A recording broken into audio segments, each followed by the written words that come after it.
السلام علیکم دوستو، میرا نام محمد عظیم۔ آپ دیکھ رہے ہیں ورلڈ وسپر۔ ایک زمانے میں سعودی عرب کی وسیع صحرائی ممالک میں ایک غیر معمولی واقعہ رونما ہو رہا تھا۔ یہ سب اس وقت شروع ہوا جب ڈاکٹر احمد المنصوری نامی بصیرت والے زرعی سائنسدان نے ایک اہم دریافت کی۔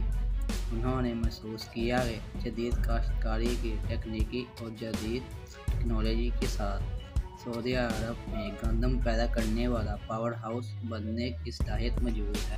اس وژن سے متاثر ہو کر ڈاکٹر المنصوری نے سنجر صحرا کو گندم کی کاشت کے لیے ایک ذخیر زمین میں تبدیل کرنے کا مشن کا آغاز کیا۔ سعودیہ حکومت کے تعاون سے اس نے جدید ترین عمودی فارم قائم کیے جو سمندری پانی کو صاف کرنے والے جدید آبپاشی کے نظام سے لیس ہے۔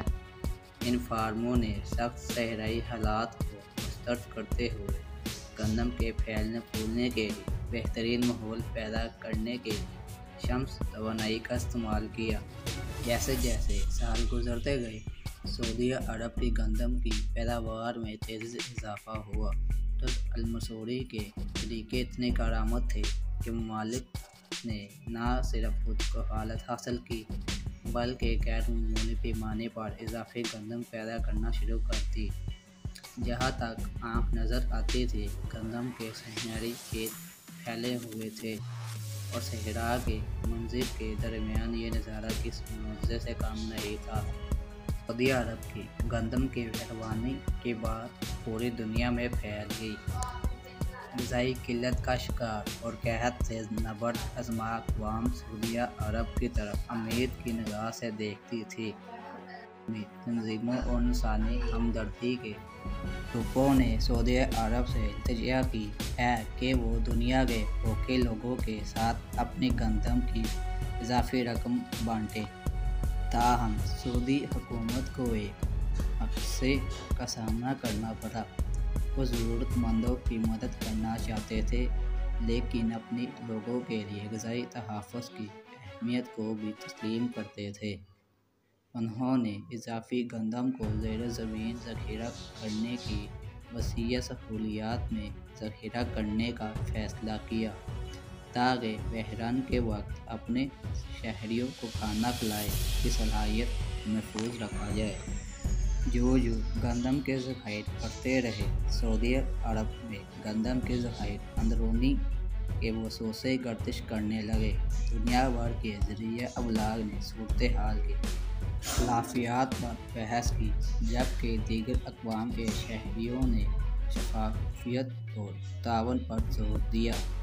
سعودی عرب خود کو خوراک سے مالا مال ممالک کی ذمہ داریوں پر علمی بحث کے مرکز میں پایا۔ ان خدشات کو دور کرنے کے لیے سعودی عرب نے بین الاقوامی برادری کو زیتون کی شاخ فراہم کی۔ انہوں نے اپنی فضل گندم کا ایک حصہ ان ممالک کو جاری کرنے کا وعدہ کیا جن کی سخت ضرورت ہے، بشرطیکہ ایسے بین الاقوامی چیلنج کے ذریعے منصفانہ اور مؤثر طریقے سے تقسیم کیا جائے۔ اس اشارے کا مقصد خود کفالت اور عالمی یکجہتی کے درمیان توازن قائم کرنا تھا۔ آخر میں سعودی عرب کی گندم کی زائد مقدار نے عالمی غذائی تحفظ پر بات چیت کرنے کے لیے فریق کے طور پر کام کیا۔ اس نے ایک ایسی دنیا میں ذمہ دار وسائل کے انتظام کی اہمیت کو اجاگر کیا جہاں بھوک اور کثرت اکثر ساتھ رہتی تھی۔